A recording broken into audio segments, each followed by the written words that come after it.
Welcome back to Project Phydipides, the channel that's all about running and the pursuit of fitness. It's Friday morning, August 19th, 2022, and I just finished my 8-mile easy run, and just felt incredible, felt great. So let's see, I woke up this morning, the heel burning sensation was about a 2 in the left foot and about a 4 in the right foot, so not too bad. By the time I hit mile number 3, the running pain was 0 or maybe 1. It was barely noticeable, and I just felt great.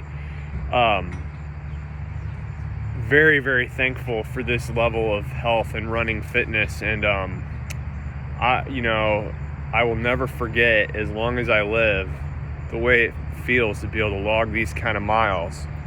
And I'm stacking miles. So what I mean by that is I ran, this is a 75-mile week. Last night I ran 10 miles with some speed work in there, some strength work.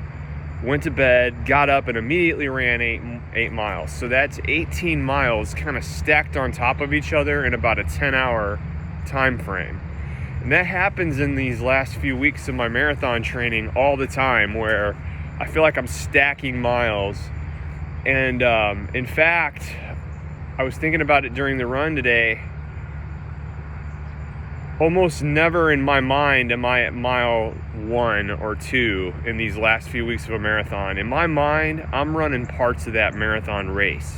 Like, I know I'm stacking miles. I know I ran 10 miles just last night. There's no way I'm fully recovered from it. So to go out and run 8 easy miles this morning, I'm really starting at like mile 10, and again, that happens all throughout especially the big mileage weeks in the end of the plan.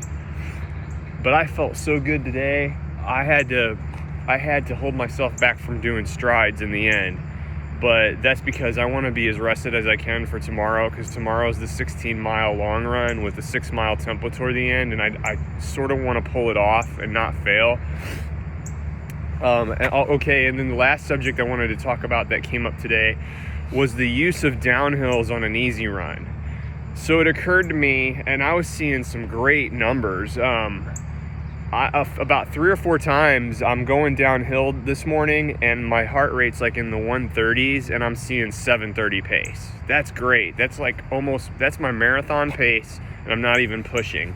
So the value of a downhill and an easy run, I came up with this analogy. It's like driving a car down a hill, a pretty steep hill, and a lot of people will just keep a little bit of pressure on the brake.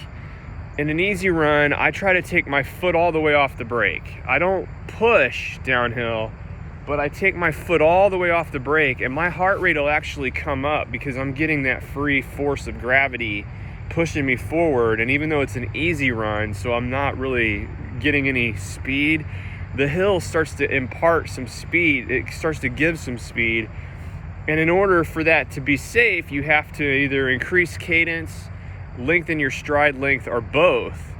And I find that you're basically practicing a faster pace, maybe even marathon race pace, without taxing your cardiovascular system. And so it's like free practice at race pace. So you're teaching your body to go that speed but stay zen-like and relaxed. And so that's my thought experiment for runners out there this morning is the how to use an easy run, downhill miles in an easy run. All right, I'll post again hopefully almost every day. I want to kind of vlog about these last couple, like 3 or 4 weeks of my marathon plans. Take care. Bye-bye.